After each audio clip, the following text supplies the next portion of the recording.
Start. Madam Deputy Chairman, the main question for consideration of this House is whether the increase in the passenger fares and in the freights that has been proposed by the Railway Minister should have the support of this House or not.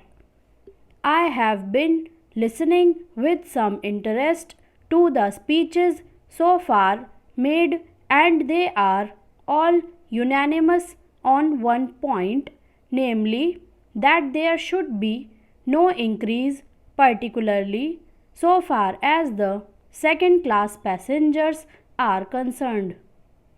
What we have to decide at present is that those friends who have emphasized their opposition to this levy have also said that in view of our developing economy, in view of our developing industrialization, in view of the fact that there is a greater demand for passenger traffic as well as goods traffic, we have to develop our railway system.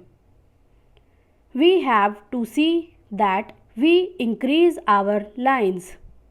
We have also to see that we double our lines. We have also to see that the production of the locomotives, wagons, and coaches is increased with greater rapidity. Otherwise, we will not be able to meet the demand of the developing economy. It is also agreed that according to the recommendations of the Pay Commission, we all feel that our workers, our laborers are entitled to DA, which will be to the tune of rupees 12 crores. There are no two opinions about it.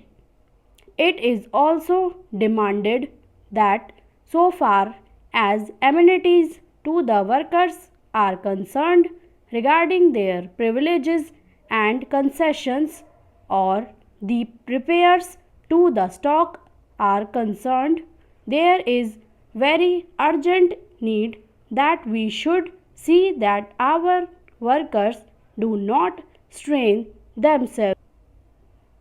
An engine driver should not be asked to do work for more than 12 hours. Similarly, others in the railways should also have further concessions so far as leisure, rest and leave are concerned.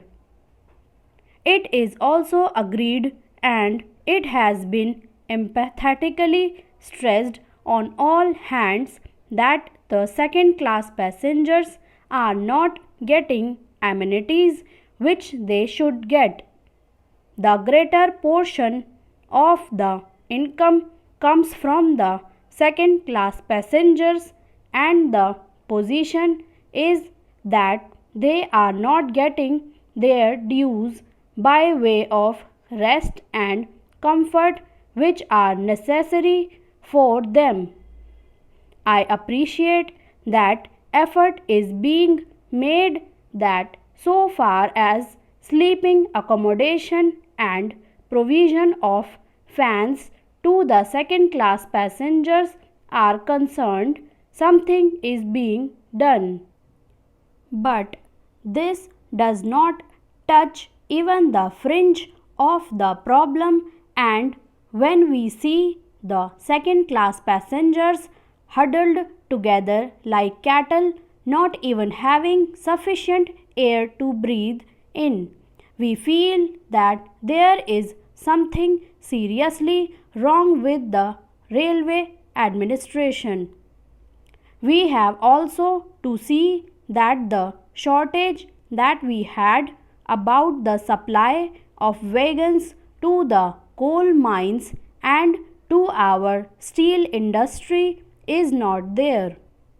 Madam, it is a strange chain of events that the minister who was in charge of steel and who gave statements in a way implying that the railways are not doing their part well is now saddled with that responsibility, and I am sure he must feel double responsibility because he knows how the industry has suffered or was likely to suffer. As the Minister of Steel, he charged the Railway Ministry of not doing things which should have been done. So, now these are the problems that we have to meet, and the question arises how to meet them. I quite understand that there could be some economy affected in administration.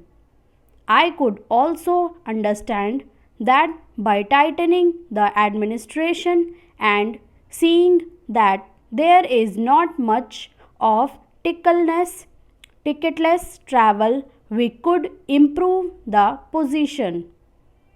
I could also understand that by taking effective measures regarding the new responsibility which Parliament has placed on the shoulders of the railway department, namely the liability of a common carrier for goods for which they have provided rupees 2 crores, and by having all these things in mind, there could be some reduction in expenditure.